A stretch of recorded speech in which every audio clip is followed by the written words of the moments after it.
Yeah. Life.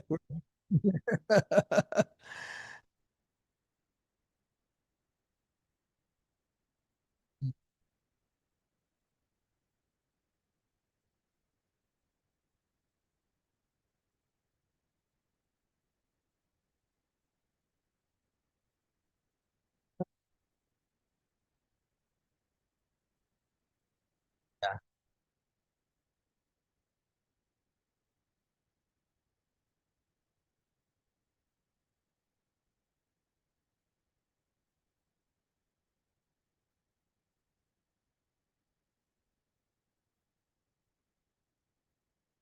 Hmm.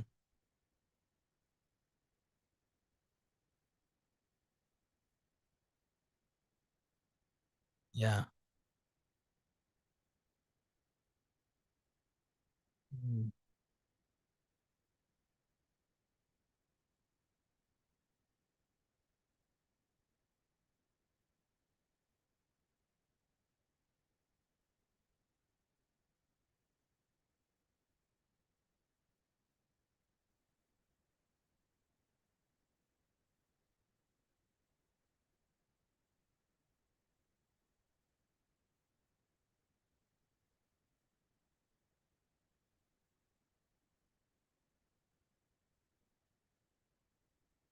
People in the comments, just to not to interrupt you, but people are saying they can't hear you. Uh, they can't hear you. I don't know. That's saying in the comments. So I can hear you fine. So I don't know why they can't hear you. They said they can't hear either of us. It's weird.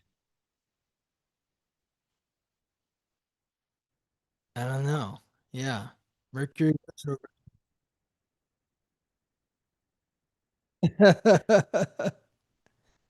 See, The people can say they can hear me. Some they of the can hear comments. you. Okay, maybe they can hear Scott. me now. Now we can hear Scott. Can you hear I, me? Give me the I thumbs up. don't know. I'm looking at the comments here. Uh, everyone's saying they can hear me. Thank you. Thank you. Okay. Uh, no one's saying anything about Dallisa. There's like a 10 to 15-second delay. Not Dallisa. Scott, loud and clear. We Oh, can we hear can. you now. Okay. Thank So you, Anne Marie. Okay, we Mercury got both of us. Mercury So go retrograde. back, Frankie. Frankie, Okay, your cat. I'm going to restart this. So Yeah. let's go back in time 3 minutes. Okay. So thank you to everybody for letting us know that you couldn't hear us. All right. So this full moon lunar eclipse in Virgo. I want everybody to weigh in the comments. How have the last few days been? Yes. Have they been intense? We've been hearing stories that there's been a lot of intensity. We obviously see what's happening on the world stage with war and missiles and all that happening. Okay. So Friday morning, so it's in Virgo, right? This eclipse.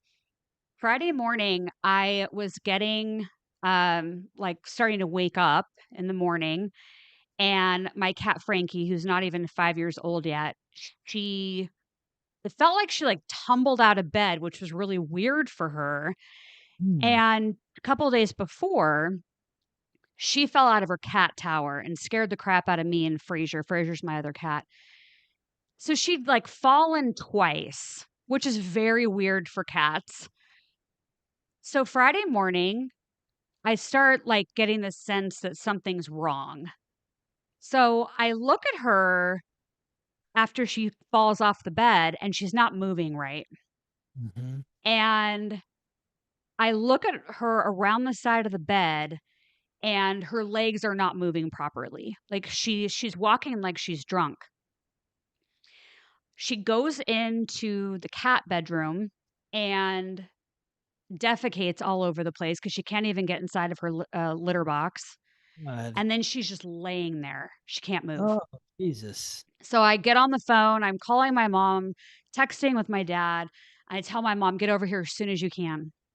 And while I'm laying there with my cat, trying to keep her still, because I don't know if she's broken something or what's going on, I'm calling the vet. I'm calling the emergency vet, right? So, emergency vet says, bring her on over. Hmm. So, my mom and I put her, we like pick her up and put her on a blanket, and we're holding the blanket to carry her over to the car. So we get her Wow. over there, and I think we were there like 3 hours. Um, the vet has basically concluded it's a neurological issue. He doesn't know if there's a tumor or something going on. Yeah. He said, you could drive her to Seattle or Montana where the closest MRI machines are basically, and it's going to cost you probably all said and done $8 to $10,000. Oh my God. Um, but they ran the blood tests they could run, and they're like, all right, so here's what we can do. We can give her a steroid shot, which could help her brain if there is inflammation, something going on in there. Um, but we also are showing she has an infection, and you have basically a 50-50 chance that the steroid will help her or it'll make the infection worse and it'll actually kill her. Oh my God. Wow. What a The choice. the amount of hysterical crying I did on Friday, Dallisa. and just I felt so helpless, and it's hard for me to see my own stuff psychically, especially when I'm emotional. But my Mm-hmm. dad, he's the side of the family I strongly get the gifts from. My mom and I were sitting there, and we got him on speakerphone, and I'm like, what do I do? Do I give her the shot and hope that she lives? Mm-hmm. Um, and so that's ultimately what I decided to do is Is that what your dad said to do, or is that because you he mentioned your felt dad? that way. He felt like the steroid shot was the way to go. My mom was feeling that same way. And I was concerned that if I didn't try to stop whatever was happening in the brain, Mm-hmm. then we were going to go down an even worse path than we were already on. So basically, in the veterinarian's office, praying and all of that. And they gave her the shot, and she's been fine the last few days. So that's the really good news. Um, Okay. Obviously, based on all the conversations we've had with the vet, there probably is some kind of underlying issue that I'll continue to kind of monitor and watch and keep her as happy and comfortable as possible.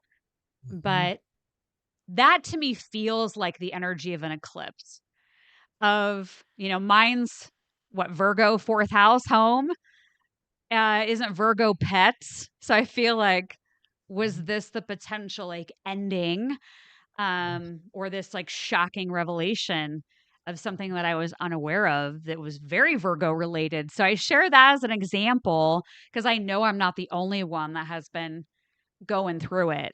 Um, but yeah, how has it been for you with all of this energy? Yeah, it's been intense, but not like that. And you're right. Virgo is the sign that rules pets. But also, last Wednesday was the start of Mercury retrograde, and Mercury is the planet that rules Virgo. So, uh, there's that. And for you, the retrograde was occurring at a degree that squares your Sun and your Neptune in the sixth house, the house that rules pets. So the planet that rules pets stopping in the sky, moving backwards on Friday, it was almost exactly where it was. It was at the same degree that it was at on Wednesday, squaring your Neptune, squaring your Sun in the sixth house, the house that rules pets. Friday midday is when the moon was squaring your Pluto, so the planet of emotions, squaring the god of death, and then Mars also on Friday was transiting at 27 degrees in Aquarius, squaring your sixth house Uranus, the planet of the unexpected, at 27 degrees Scorpio. So the god of war squaring the planet of the unexpected in the house that rules pets. You can't make this stuff up. I mean, if Yeah. anybody is questioning whether or not astrology is real and astrology works, there you go. I feel Yeah. like that's kind of a mic drop moment. Yeah. It's So, I felt so helpless yeah. because I knew I had to make the decision, and if I made the wrong call, yeah, I hadn't cried that hard in I don't know how many years. Um, just to see your animal just laying there and not being able to do anything, it's one of the worst feelings. I know a lot of people can relate to that and have been through similar things. Yeah, Uranus was front and center for sure. But anyway, so that's my eclipse story.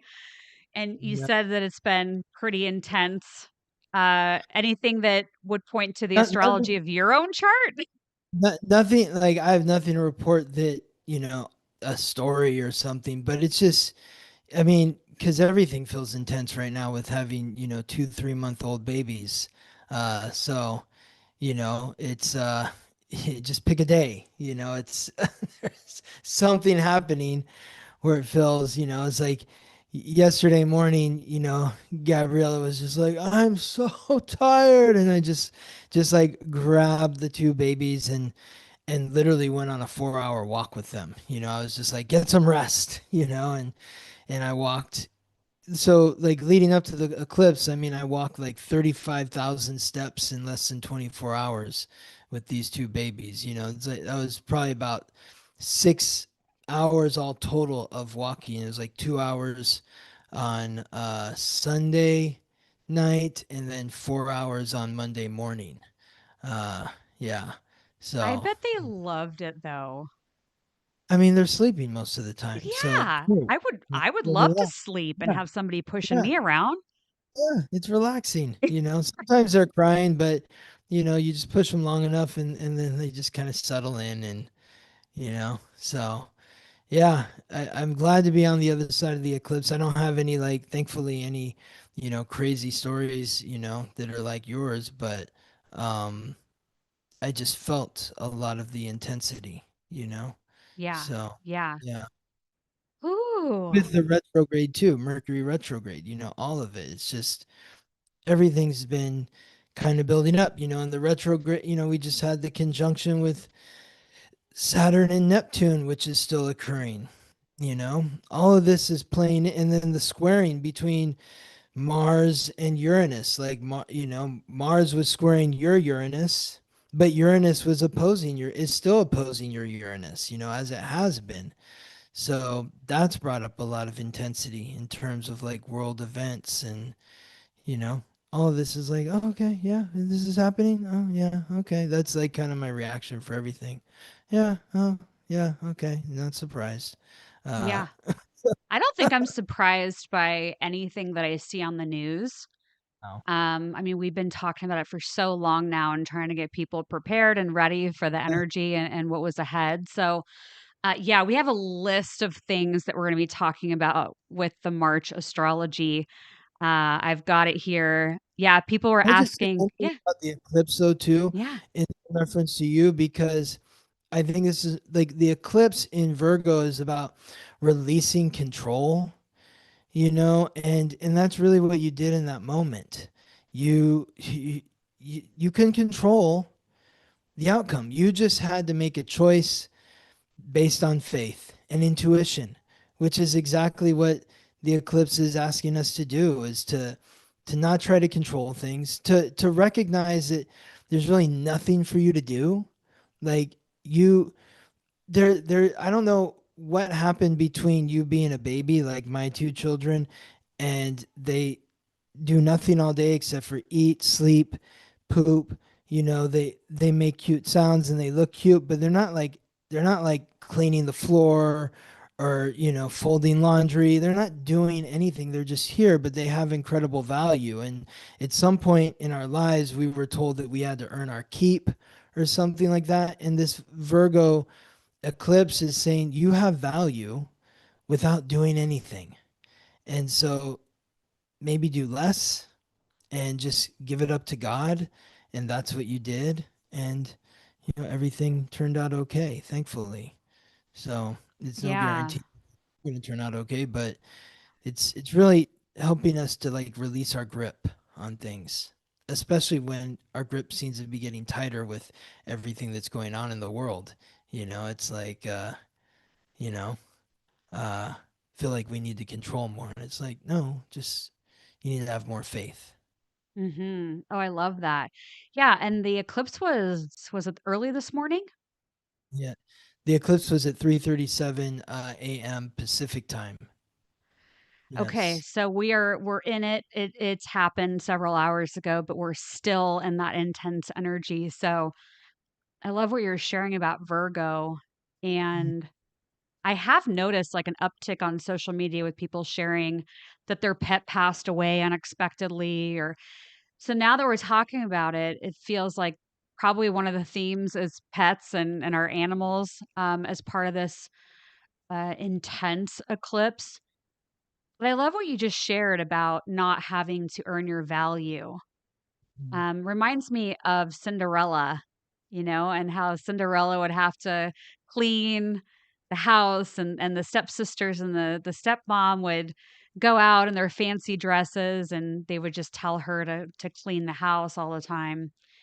That's what pops in is like the imagery as you're explaining that of like you don't have to do anything No. to prove that you're worthy or valuable or worth being heard, seen, experienced. It's Yeah, such a reminder that like you are an integral part of the universe. Like the universe literally can't exist without you because it doesn't exist without you. You're here. And when you think about the uniqueness of your astrological code, that the next time the planets and stars will be aligned in the way that they were aligned when you were born is over 25,000 years from the date, time, and place of your birth. It's a reminder of how special you are.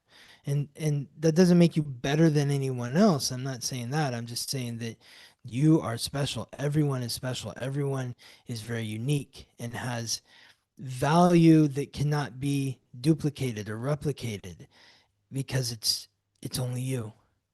And you being here is the gift. I want everybody to say yes, amen in the chat for that one. Woo! Oh, I think sometimes we can lose sight of it, of how unique we are and how special we are because of our unique blueprint, our astrology chart. And especially when life gets hard or intense or the headlines are messy, it can feel like we almost get swept up in it or lost in it. And so it takes us talking about it and saying, no, you really are unique and special and worthy. Um, yeah, I really appreciate that. We're going to talk about what's going on with this list of things I have for the astrology for March. In case you are brand new to this show, Scott and I talk about the astrology. Scott is the astrologer, and his website is theweeklytransit.com. He's got a Substack, he's got sessions, he's got astrology reports. You can learn how to work with the moon, all the things. So make sure you go over to theweeklytransit.com and get on his email newsletter, and go pop over to his Substack too to see all the things he shares there. And I'm Dallisa. My website is spiritandspark.com. I am really getting intentional with what it is that I am offering and really allowing curiosity to be at the forefront of everything that I'm doing and offering. And yeah, I think there, we have the gathering room and the commons that are coming up, which is on my website. I think the thing I'm feeling most excited about is from the blue chair. And it's where I will be mailing out letters to people starting in April. So if you want something good in the mail, then check out From the Blue Chair. It's kind of a legacy project that connects me back to my grandmother. That her Um, chair is her chair blue. yeah, she used to sit in a blue chair and write letters. After this whole idea From the Blue Chair downloaded in, um, I was telling my mom about it. We were sitting at a restaurant having breakfast, and my mom started crying. And then I started crying. She's like, "This is such an amazing idea." And I said, "Yeah, so now I just have to find a blue chair." And of course, the universe is always listening. And after breakfast, I said, "Oh, they have that one thrift store that we haven't been to yet. Do you want to go just like check it out and see if it's any good?"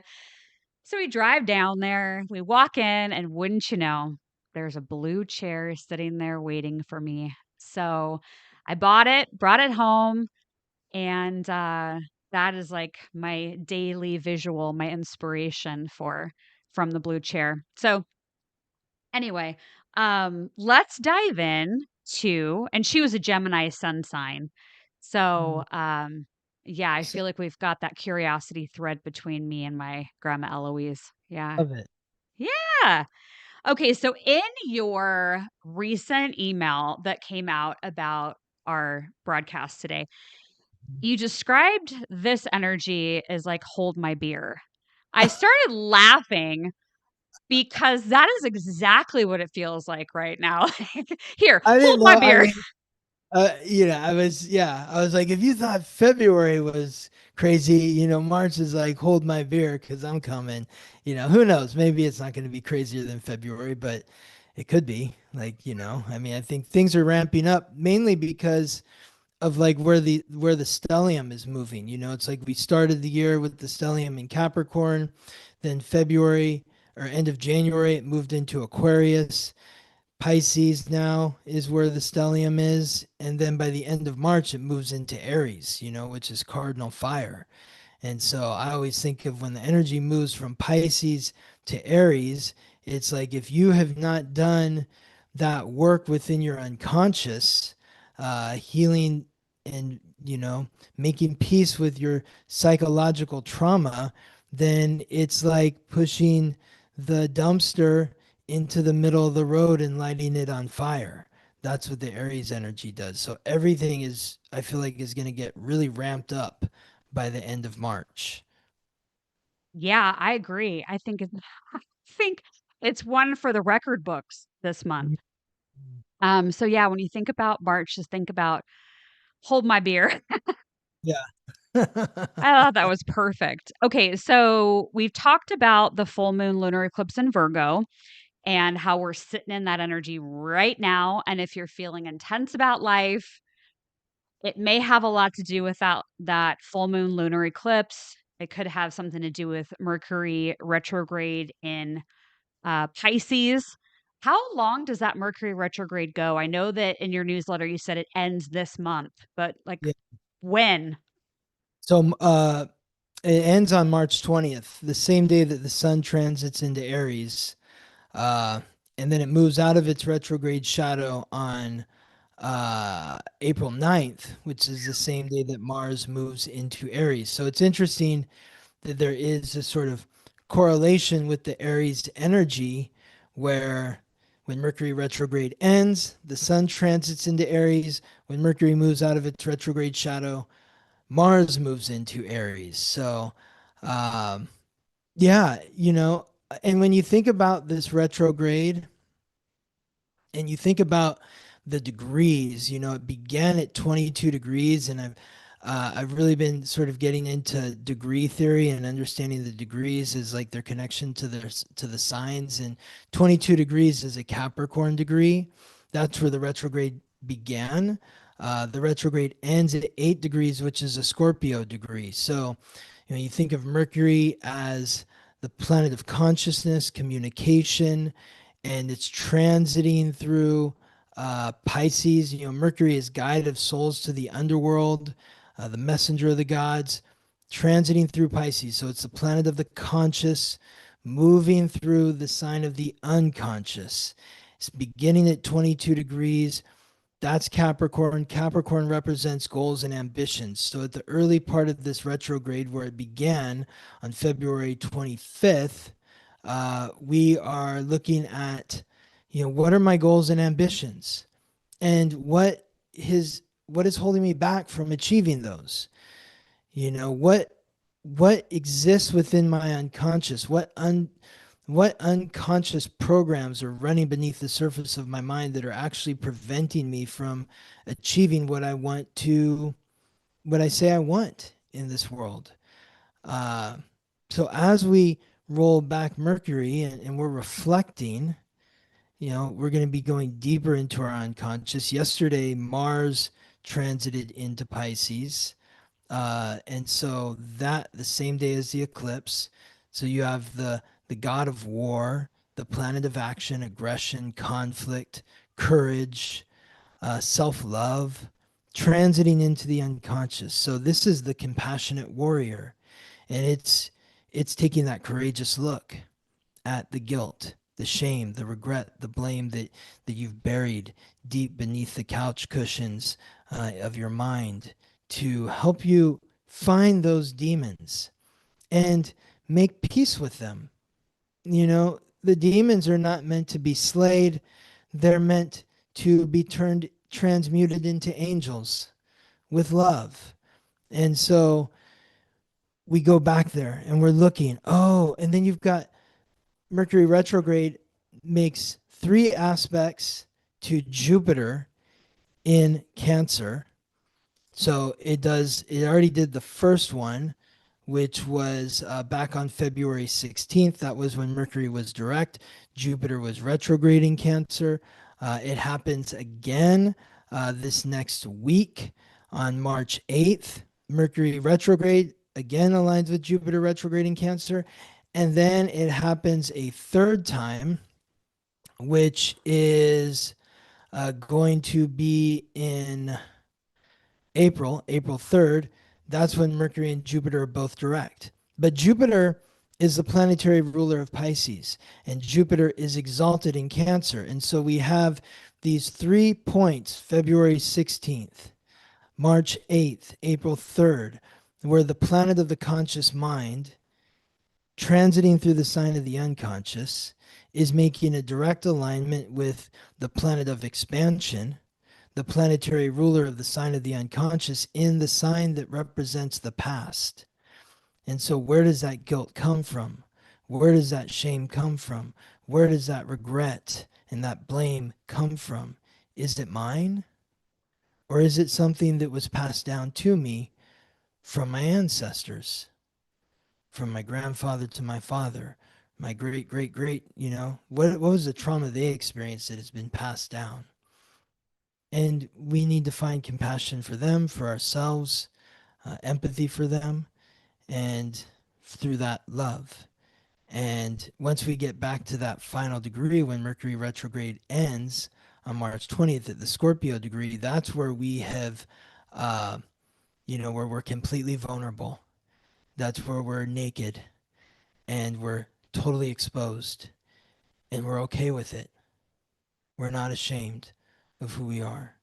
And so by the time we get to Mercury getting back to where it was when the retrograde began on April 9th, with Mars transiting into Aries, the planet of action, in the sign that it rules, the first sign, now we have the confidence to move forward and to really go after what it is we want, to turn our dream into reality, because we've done that healing work during this retrograde and made peace with ourselves and with our demons. Oh, okay. So what I'm hearing is that April 9th date, if we're feeling that momentum, that the Aries energy that we have activated recently, that April 9th, we could really be feeling like we want to get out there and do the things that maybe have been stirring in our soul. So is April 9th kind of a date that you have on the forefront? Oh, yeah, that's a big day. I think so. With Mars transiting into Aries, March 20th is a big day with the sun transiting into Aries. All of when the sun transits into Aries, the sun is exalted in Aries. It's in a position of power. When Mars transits into Aries, it's in the sign that it rules. It's in its rulership. So both of those planetary energies in Aries are really helping us like push forward to the next phase. It's giving us the courage to do something maybe we haven't done before. Remember, this is a 1 year. It's like, do something different with your life. If you're feeling stuck in a certain way, this is the energy that's going to help push you around or beyond or over or through whatever those obstacles are. You know, don't, maybe it's not even trying to push through the resistance. Maybe it's just trying to go with, I'm just going to go with the flow of what this is telling me right now. And now I feel like, okay, why was I resisting that? I'd love everybody, either if you're watching the live or you're joining us for the replay, if you could just put yes in the comments if you are feeling that momentum shift. Now, I know we're in a weird Mercury retrograde eclipse energy at the moment, but can you feel that stirring? Because I know I've definitely been feeling that. And like how beautiful that it is paired with that Aries energy in the springtime and the light returning and getting an hour back. For those of us that are going to spring forward with our clocks, I think it's this coming weekend. So it's like the return of the light. So I've been feeling, we're getting a lot of people saying yes in the live. Valerie, Anne Marie, Lorraine, Kelly, Andrea, Ignite the Soul, Autumn, Deb, they're all saying yes. Awesome. So, yeah, like it feels like there's this cracking open and it mirrors something that I was seeing when I was channeling not too long ago, which was that the headlines and what we would be seeing in the world would not be what we as individuals would be able to experience in our day-to-day life, and that we would have that opportunity to open new doors and new windows and lots of blessings and abundance that we would have in our own individual life. And Spirit was very clear, like, don't get hung up on what you are seeing in a headline, because you don't want to bring that in and manifest that fear and just vibrate at the frequency of fear, so you end up being more fearful of everything. But instead shift into what you can do in your own life and what you're feeling inspired by. um yeah, it's I just like really, this duality. I love that you bring this up. And I thought of doing an Instagram post on this, but I was like, there's so many talking heads and stuff about what's going on in the world, and I don't want to just be like another person like giving my opinion, it's not even an opinion on that, but but what you're talking about here, and I feel safe in doing it with you here, is what's been coming up for me with regards to everything that's going on in the world is the story of Sodom and Gomorrah in the Bible, this mystic text. And Lot is told by God, don't look back. Don't look back. And tell your family, don't look back, because if you look back, you will be caught back there. And Lot's wife looks back and she perishes. She gets sucked into the madness and crystallizes into salt, or however the story goes. If I'm butchering it, I'm sorry, but that's the general understanding, is that something is going on over here.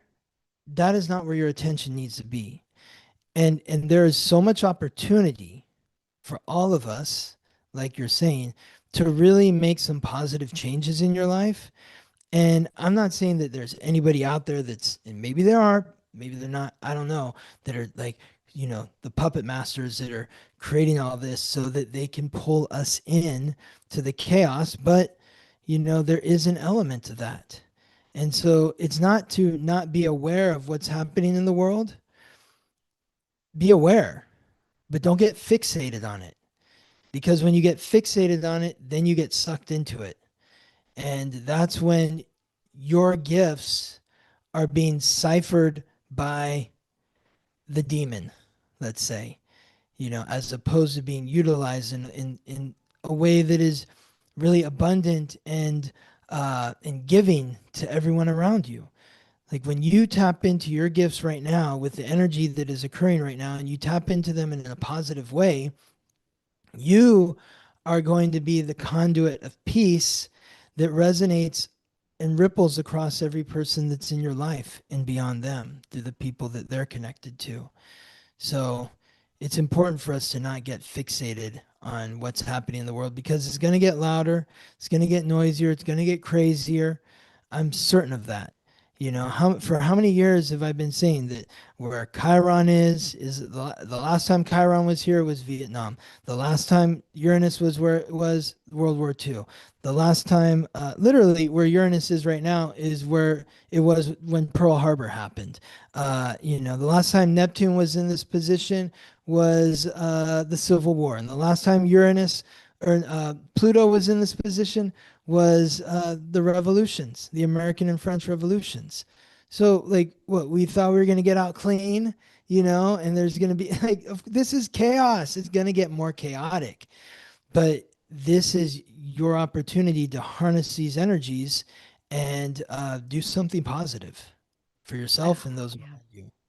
I love everything you just said. And as you were giving us such great wisdom and reminders, I was seeing to remind people that you can go into this present moment and see which doors and windows are open and where you feel more of that flow and that spaciousness. So you know, like what to head into more, what to devote more time and energy to. And I usually do this by closing my eyes and I'll think about a couple of different ideas for projects, let's say. And I'll feel into it with my eyes closed and just notice, like, okay, well, when I pull up project A, what do I feel when I'm sitting with that?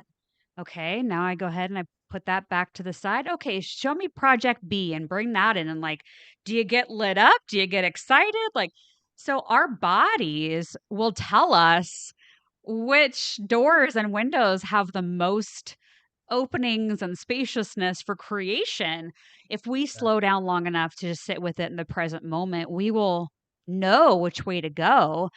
And sometimes we're afraid to make the decisions because maybe we don't feel like we have permission to do it, or what if we screw up the decision and everything goes sideways. And I believe in a universe that we are co-creating with, and if you happen to make a decision that maybe isn't filled with rainbows and butterflies, there is something in there that you were meant to pick up anyway along the way. So in other words, we can't really screw this up. But feel like you and I are both saying, like, take the moment that you are in right now and embrace it. And that there are so many possibilities here if you choose to go within and see what's sparking that curiosity and that enjoyment and that fulfillment, and lean in more towards that, because you're right, it's going to get more intense and the noise level is going to be feel deafening, and that will be so easy for us to get sucked into Mhm. if we are not mindful. And so I Yes. think just like the story you shared, it's like, try not to be too far in the past and really try not to be too far in the future, but just notice which doors are open for you right now. I think the key thing that you said that just like really stuck with me was asking for permission. Like I can't do this because I need to ask for permission. That to me is what this eclipse was about. You know, it's like that Virgo is the virgin. You know, the virgin's like, oh, can I do this? I don't know. Am I good enough? You know, you are. And this eclipse is saying, get rid of that energy right now. Have faith that you can't make a wrong choice. There's different choices that have different outcomes. Some might feel better than others, but if you're trusting that feeling of abundance, which is exemplified by Jupiter, the planetary ruler of Pisces, it's the planet of abundance, then that is the way to go. So when you have that feeling of the tingles all over your body, when your chest feels open, you know, and full, that's when you're in the right place. When you can take a deeper breath. Like nobody is watching CNN or Fox News and thinking, oh, I'm so relaxed watching Fox News and CNN. Oh, it's so relaxing. No one's doing that. It's like your breath gets shorter. You're getting anxiety. You're getting angry. You're getting frustrated.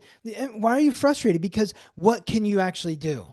You know, it's there's nothing to do. It's like watching a house burn on your TV. What are you supposed to do? Like get a bucket of water and throw it at the TV? It's not going to put out the flames. You need to focus on what's happening in your body. And it's about your body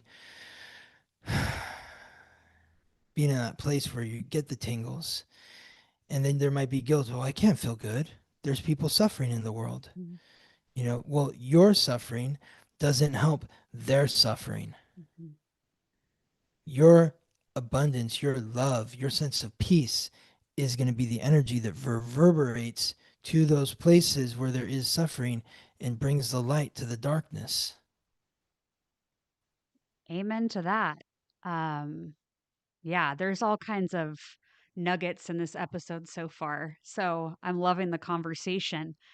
It reminds me of things that I've seen. Um, there's a channel I follow on YouTube, Agenda Free TV. And he is like the most neutral news person I've ever found. And he shows live streams of different skylines in the Middle East, Mm, mostly. And over the peaceful. weekend, I started getting so ticked off about the war and watching, the different radar that he would pull up on the screen. And I made a little video, I think it was Friday, about like asking the question, like, can someone literally tell me why religions, groups of people that believe different things are killing each other? And big piece of that being over God. And God is probably like, what the hell are you guys doing? You know, you're killing each other. That is not like, it's like literally the opposite of what I believe a loving, kind God is. So, anyway, I made this video. A lot of comments. You could imagine the range of comments I got on something like that. I was very aware of what I was doing. I do not regret it. But one thing I sat with, and you and I were talking backstage before we went live today about curiosity and how that's kind of just been a mantra for me since you and I have had conversations about curiosity over the last few years. So I found a book. I have not started it yet. I just got it in the mail, but it's called The History of God. Mm, And it's a book about where the Jewish faith, Christianity, and Islam started from, and like the history of it over the last 4,000 years. wow. So I've decided instead of just being pissed off about what one group is doing or another group is doing, my hope and intention in reading that book, even though it probably won't answer all of my questions, is that I'm going to really aim to try to understand where different faiths come from and why they're born in different countries and societies, and the purpose that it served then and perhaps what it's serving now, and really try to see it through the lens of curiosity rather than make assumptions of things that I've never lived and never been there to witness myself. So just sharing that as an example of like a door opening in the present moment to try to lean in towards more into a higher frequency of curiosity rather than just watching it and getting angry. Totally. Because I mean, what do I know about living in the Middle East? You know, it's like I've never been there before. How can I have an opinion over how people should be living or what they should be doing? I don't know. I'm not educated in that. I don't have any experience in that. So I have friends that are from that part of the world, but that's the extent. So I think that curiosity is a really important um it's something for all of us to really kind of like, what can I learn from this or what's going on there? Or, yeah, I think all of that is important. Yeah. And it feels like the higher we go in frequency, which I know a lot of us, especially those that are watching this content and, engaging with us in the live chat, that is a higher frequency. And I think the higher we go, which Spirit has said, that we will be in higher realms of consciousness and be using telepathy more and more between people. Feels like the higher we go in that frequency, the more that war and bombing and destroying buildings or killing people it feels like the gap between the two is getting wider and wider. It's almost like I really don't understand all of the casualty, and I know it's part of Earth School and the duality and everything, but it just seems like such an old energy, all the war energy versus where we're at and where we have the capacity to go as a world. Um, I think, unfortunately, at this point, it would take some massive event that would get humans to really band together, whether that's some kind of massive disclosure or, but I don't feel like we're anywhere near that. I think there's going to be layers and layers of this that is going to be observed and peeled back and hopefully discussed and healed. But I don't even think we're anywhere near the middle of this even. I think I love that you bring up the curiosity of God too, and like the origin of that, because right now Jupiter is at 15 degrees in Cancer, and Cancer is the origin, and 15 degrees is the Gemini degree, which is curiosity. So, it's like the more we can delve into the origin of things, the more we can have that sort of understanding that you're talking about here, that we're looking towards. Because yeah, how are we gonna, we have a lot to learn, obviously. Like we're still doing this, we're still bombing and killing and going to war and that sort of stuff. It feels like an old energy, um that is just recycled again and again. So how do we cycle out of this? Yes, and let's hope that it's not some massive event, which does feel like it's pretty prominent in the energy. If I'm being honest about what I sense is coming, I think it's going to be a major casualty event. Hmm. Um, that'll kind of put this on its head in terms of the war and what we're doing. And I hope I am wrong about that, but that's what it feels like it's going at this point. Okay, so far we've talked about the full moon lunar eclipse that we're in right now. You mentioned Mars that went into Pisces Hmm. and everything that brings with it. You talked about Mercury in Pisces trining Jupiter in Cancer, and it also, Mercury in Pisces goes conjunct with the North Node. So, Yeah, is that there happened. anything about any of those that you want to mention? Yeah, there's something with the North Node, um, as well. Like there's like some deep inner soul work that is happening there, because the North Node is the karmic pathway of the soul, and it's just sitting at this 8 degrees for a significant amount of time. That Scorpio degree. And Mercury being guide of souls to the underworld is Scorpio. And historically, what we have seen with when Mercury forms this conjunction with the North Node, when it's in Pisces, there are issues around borders, who belongs on this side of the line, who doesn't belong on this side of the line, that sort of stuff. It all becomes really nebulous, because of that Pisces energy. But for us as individuals, like it's again, it's about taking that look at yourself in the most exposed, unflattering, vulnerable light. Just imagine yourself naked in the worst lighting possible, and everyone can see you. Can you still love yourself in that moment? And if not, what is the work you need to do about yourself? Are you being critical? Oh, you've got these lines there, or your stomach is holding out there. It's like, how are you speaking to yourself? um because if we're working with this energy properly, there's compassion. It's not about order or structure. It's about, we're all here, we all belong here because we're all here. And it's about being empathetic with one another. And so there's a deeper lesson that's happening around this conjunction that happens 3 times. So, the first one was February 11th.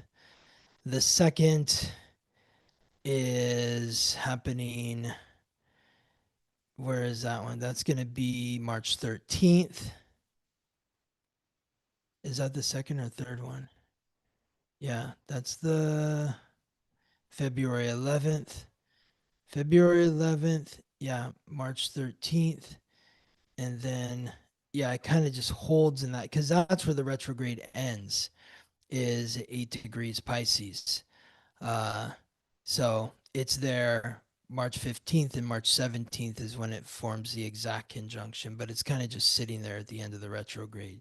So by the time we get to mid-March, I think that there's going to be a lot coming up internally with all of us it's really going to force us to look at ourselves in this unflattering light and love ourselves despite what we see. I was laughing to myself because this is my personality, Scott. I think you've gotten to know me pretty well over the last few years, but when you were saying stand naked in the most unflattering light, I'm like, yeah, do it like a little dance.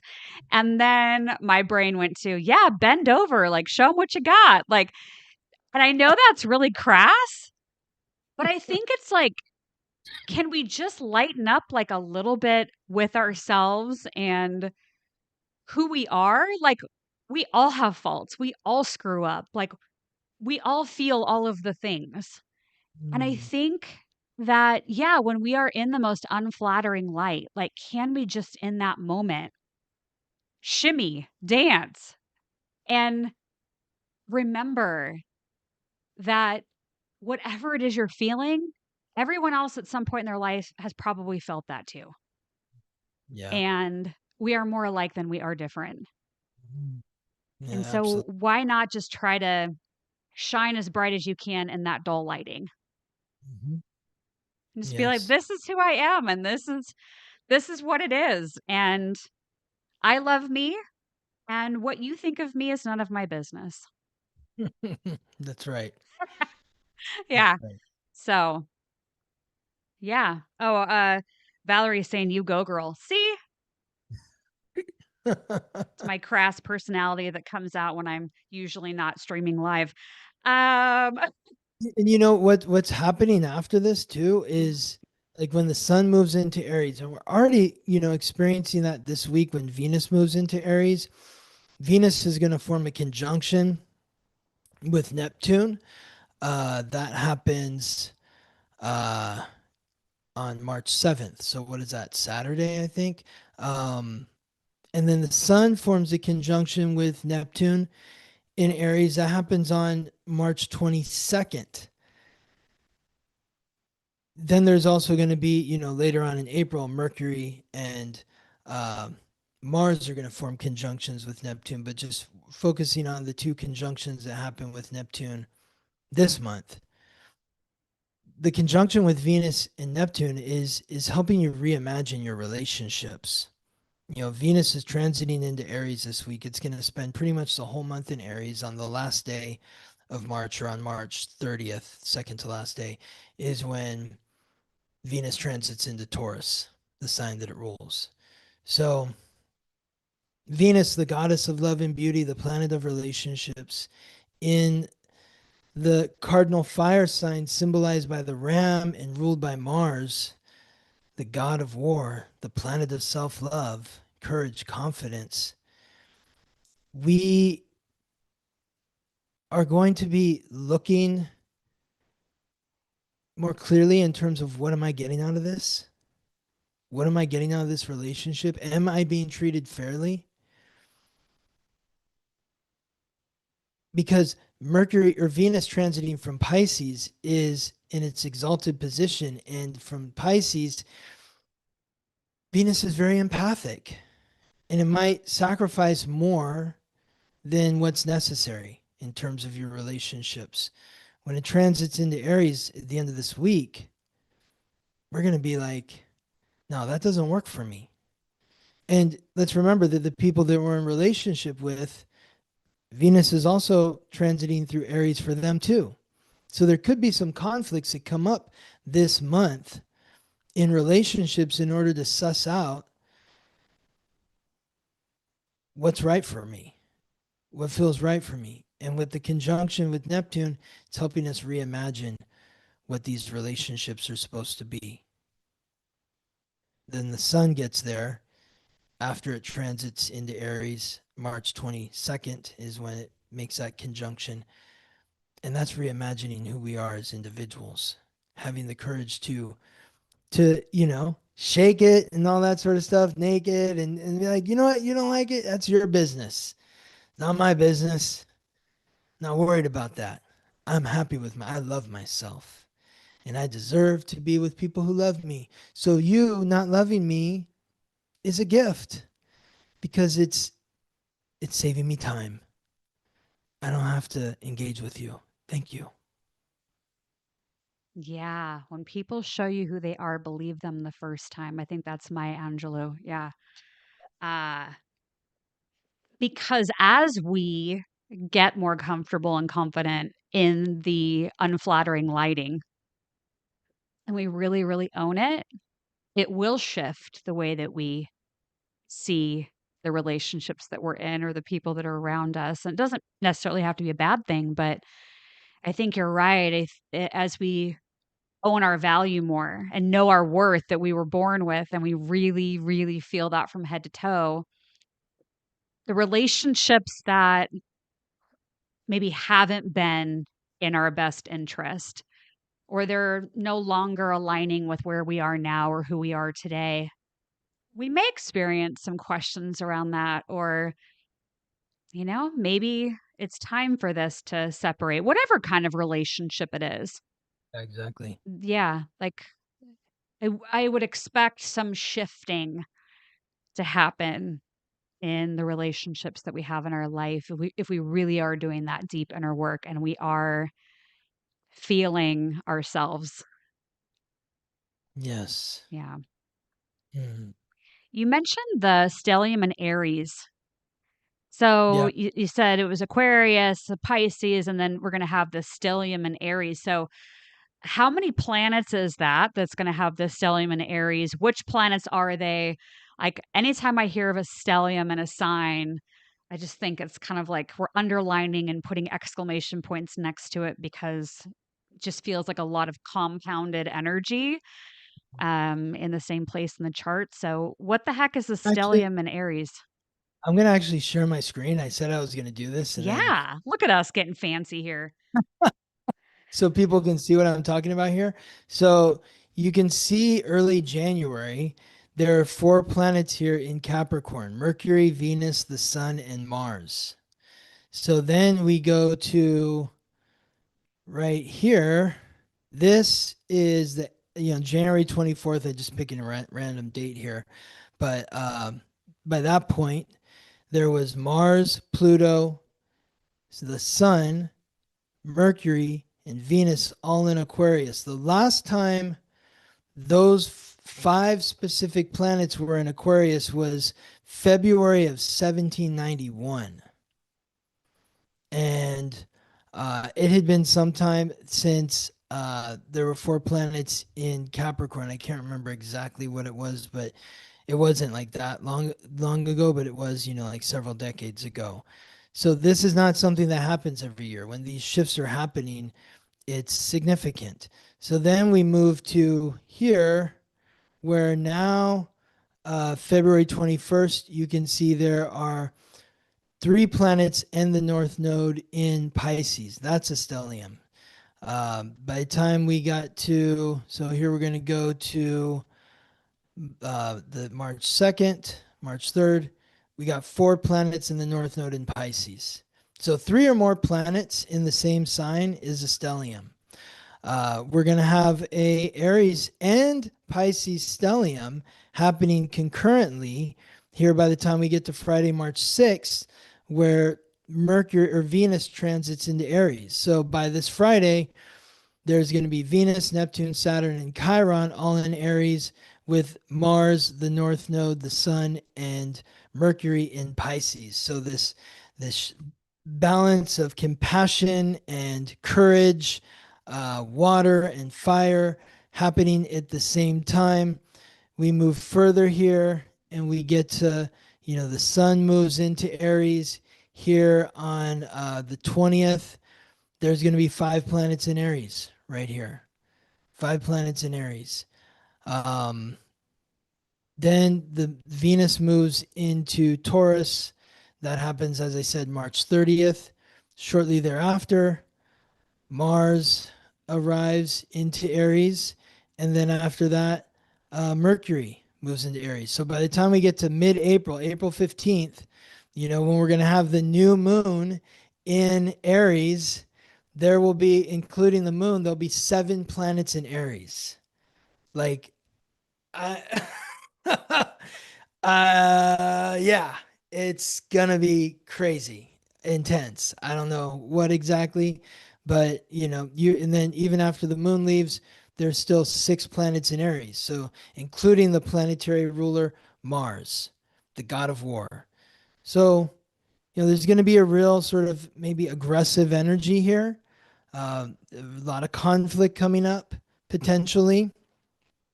When Mars is in Aries, it's it's intense. The if everyone remembers, J6, that was when Mars was at the final degree of Aries. So things are going to be ramping up in April, end of March, but really April is like when kind of the wheels come off, the train leaves the tracks, type of energy.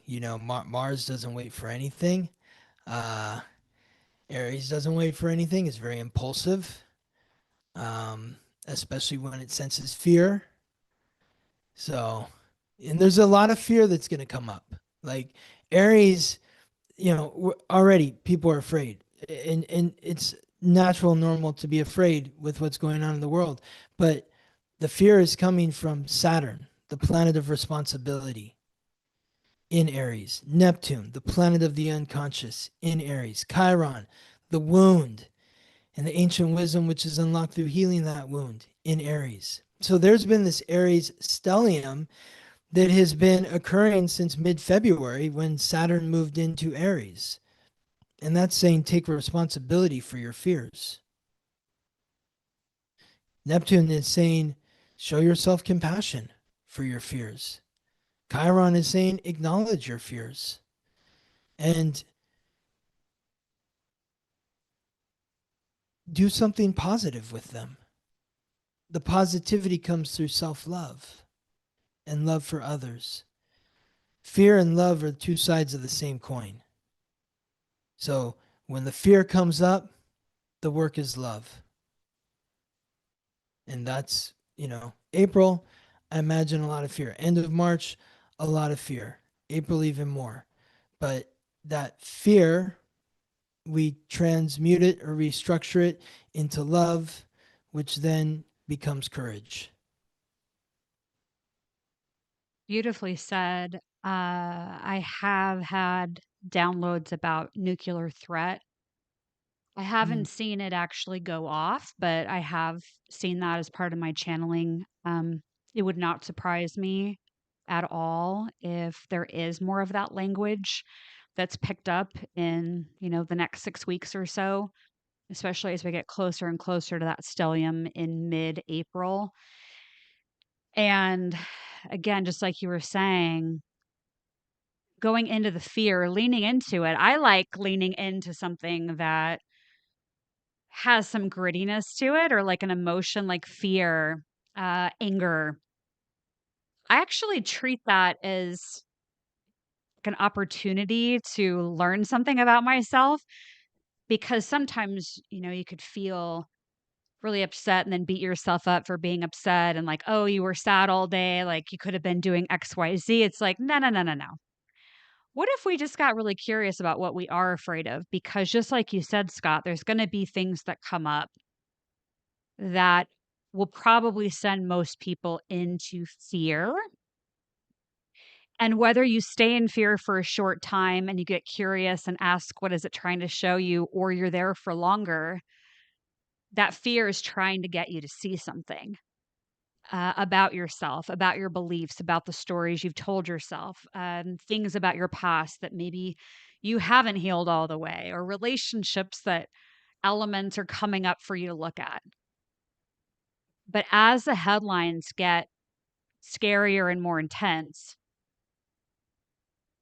my hope for all of us, including myself, I am not immune to this, but that when it presents itself, whatever that fear is, that we remember this conversation and we remember that we can come back to our breath, we can come back to the present moment, and we can truly get honest with ourselves with even that journaling prompt. What am I afraid of?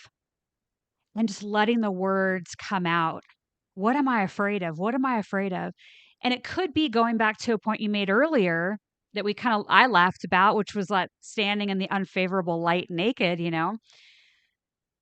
I think what we'll find for many of us as we look deeper into fear is that we are afraid of being vulnerable. We're afraid of being exposed. We're afraid of not knowing what comes next. We're afraid to be out of control.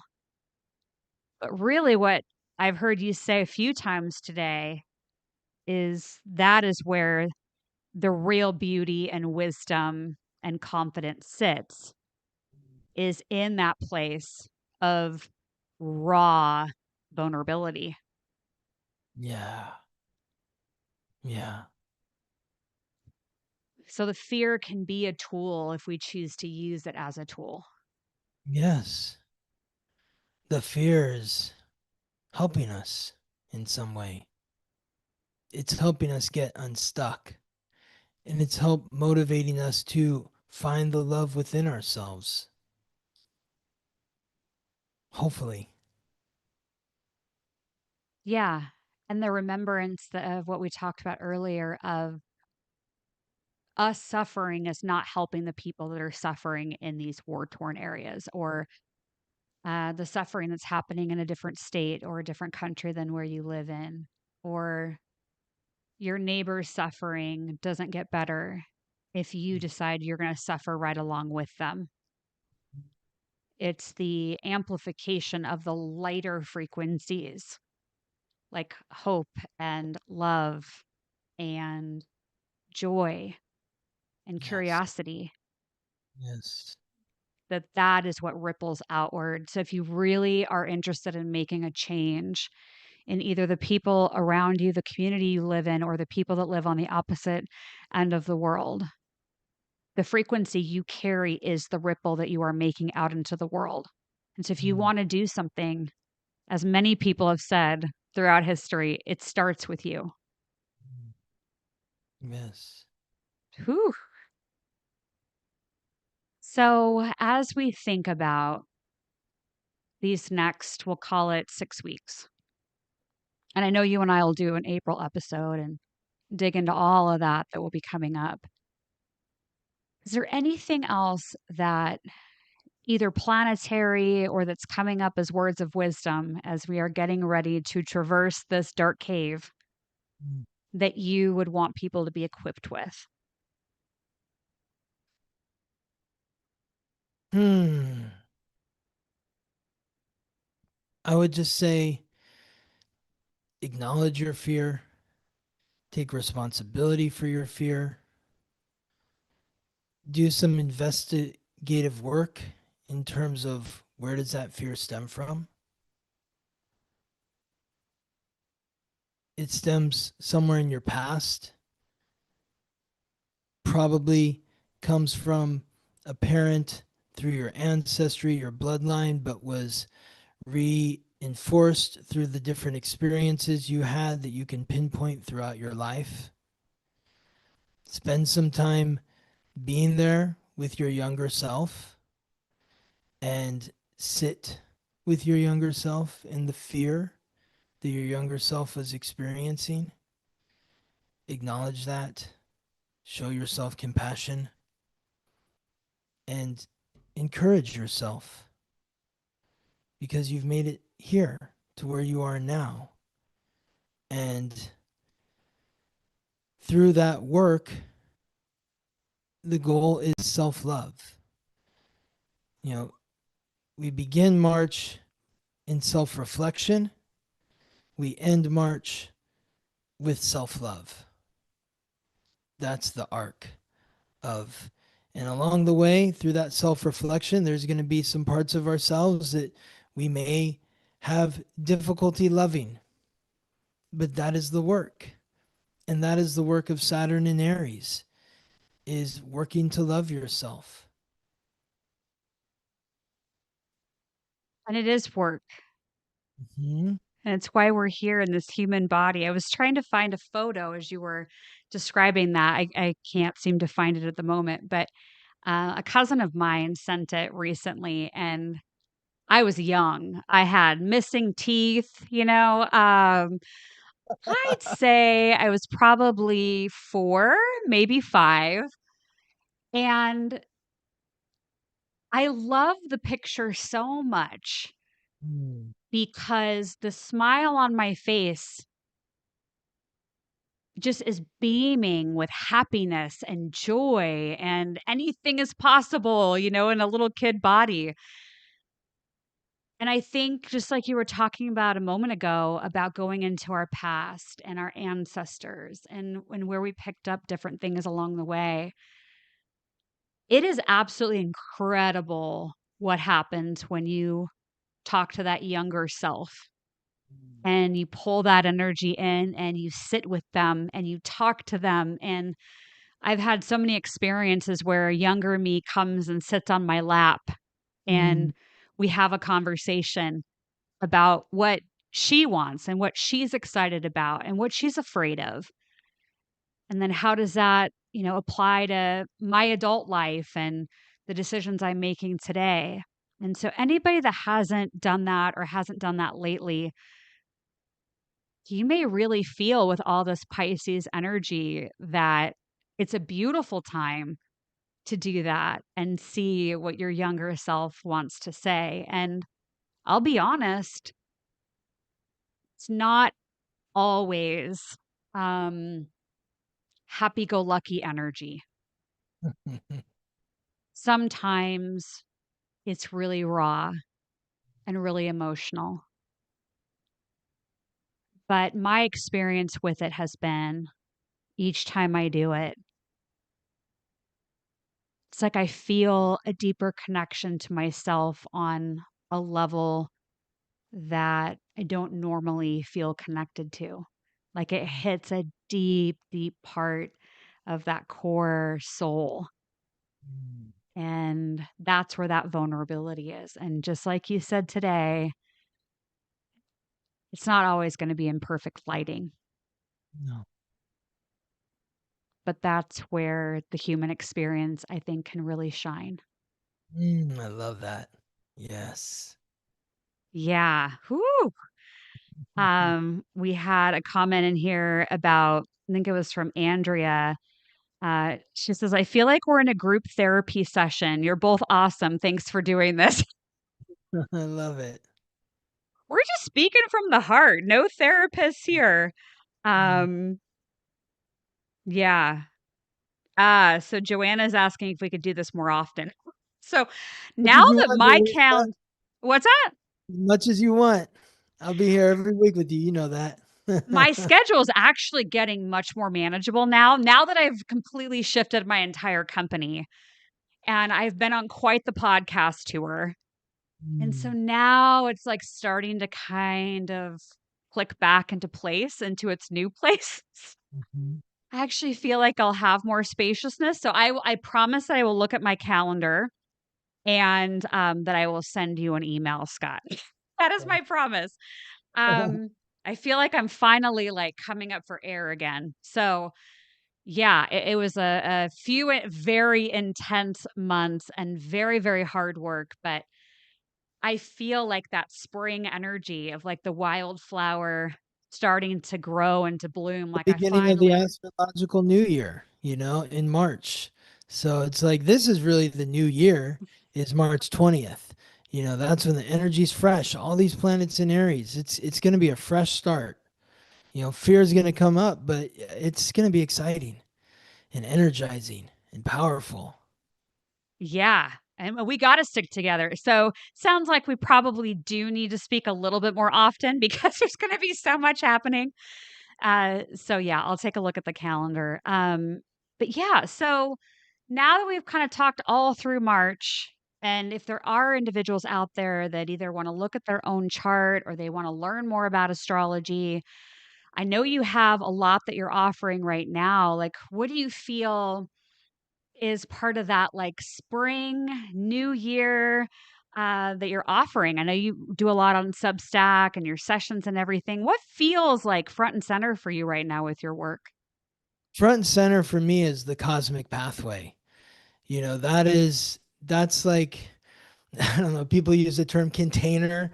It's like my weekly container where I work with the client one on one, and I'm your personal guide through the week, week in, week out.